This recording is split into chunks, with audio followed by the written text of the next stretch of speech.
We wanted this to be an exciting, romantic, adventurous, nostalgic spy story. I think The Last Express really has the potential to get people to see what multimedia is in a way that they haven't seen before. Well, Train in the Way is the perfect setting for a computer game because it's an enclosed space.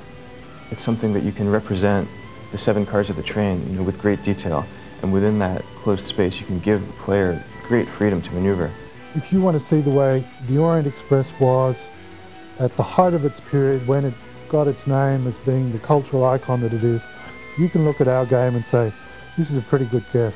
It's a really intriguing storyline that lends itself to being romantic and mysterious and moody and beautiful. What we had to do is rethink the way you would make a game, because suddenly the scale is so much larger.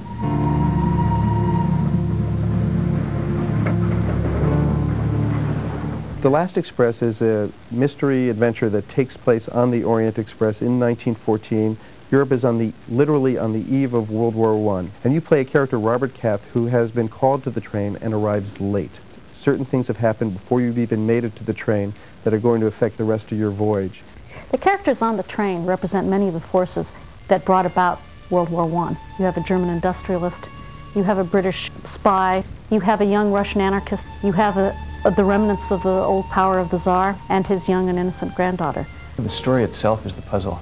What we wanted to do was create a seamless environment where you could move from walking around to talking to people, but in a way that there was a smooth transition from the points where you're operating to the points where you're seeing yourself in reaction shots. The world is changing and one does need to choose sides, and sometimes things change so fast that it's hard to tell one side from the other.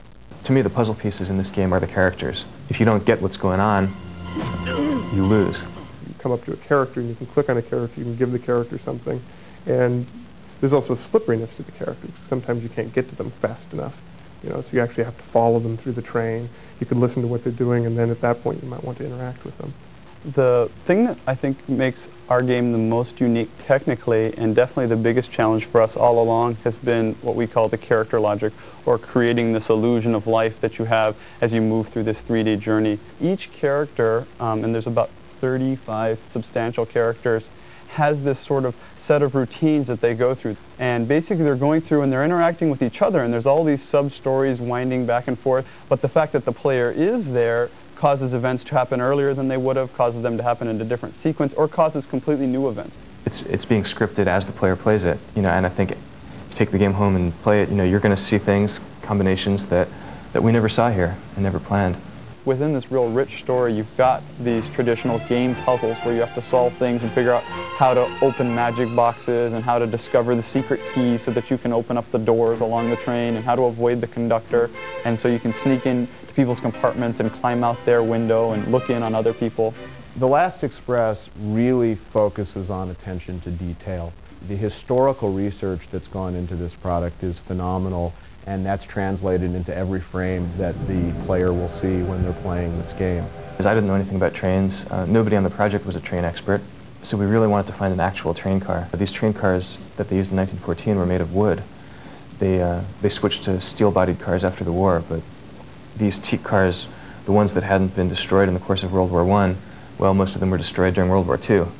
But through the network of train buffs, one of these guys in France called a friend of his in Italy who he knew was nuts about the Orient Express. He called us and told us that there was a sleeping car of the type used in the Orient Express sitting in the train yard in Athens. It had been abandoned, I guess, at that point for 50 years. It was just sitting out there off the tracks, windows were broken, but there it was, the last remaining sleeping car. That was like a very important discovery for us because it gave us the ability to be accurate. To me, it's like bringing a period back to life when, all incentives were to forget about it. Based on the state-of-the-art of 3D modeling in 1993 when we started, there was no way that I could have imagined or anticipated that Donald could create a model that was so rich, so beautiful, and so detailed. With this particular model, we had thousands of angles, so basically I had to create the whole thing down to the level of detail of the screw. If we could actually recreate the environment accurately and say, look, this was the Orient Express, we'd have at least made some sort of artistic statement. Part of the inspiration was the Art Nouveau style that was in vogue in 1914. If you look at the paintings of Toulouse-Lautrec, Alphonse Mucha, and much of the poster art of the time, this was really the forerunner of the modern comic book. The Art Nouveau style lended itself really well to this game for several reasons. First of all, it's pretty much a line artwork. It's very flat. It's of the time. That's the great thing about it. I mean, this is the look of the historical period that we're shooting. One of the benefits of using this animated style character is that I think people are drawn in the story more easily than if they were watching digital video. I think there's a tendency when you watch digital video actors to focus on the performance of the actors and the story gets lost. By watching these animated characters, people are more into the story, into the interactions between the characters, and you're actually more into this world. We knew that we could shoot live action people, scan them into the computer, but then how to get the computer to turn the photographs into line art.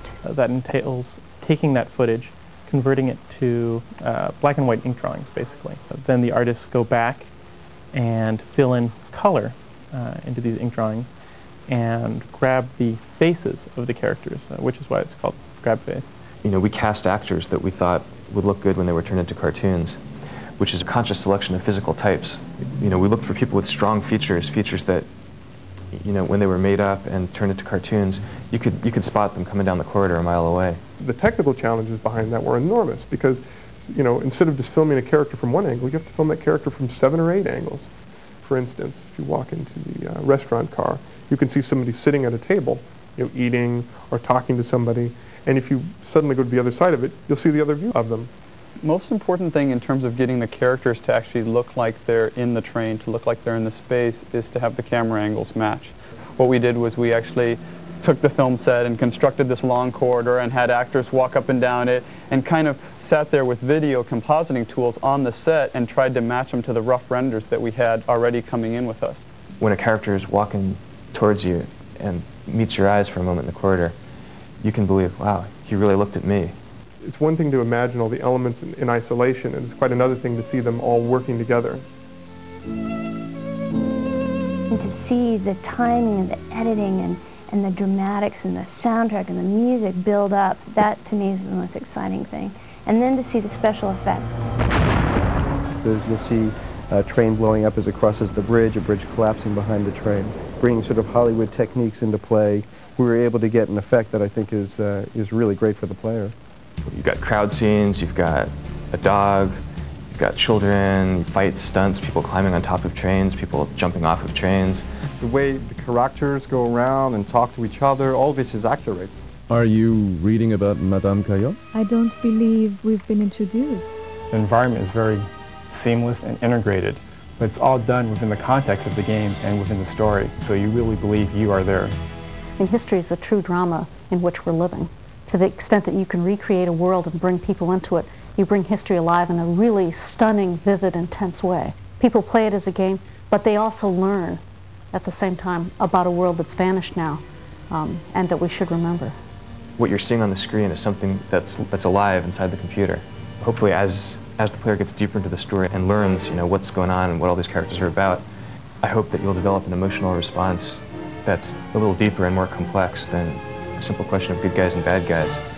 We tried to be very true to the spirit, not only of the train, but of the period and of things that were happening in Europe in different spheres at the time. As much as we could find out, this is what the last journey of the Orient Express in July 1914 was like.